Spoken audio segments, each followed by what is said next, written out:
నన్ను పారవేయకు యేసయ్యా, పనికి రాని పాత్రనని నన్ను పారవేయకు యేసయ్యా.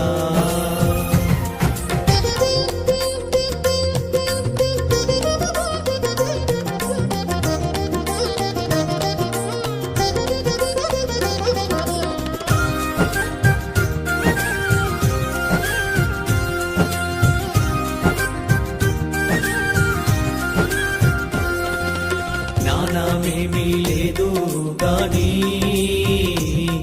నీ సేవ చేయ ఆశ ఉంది.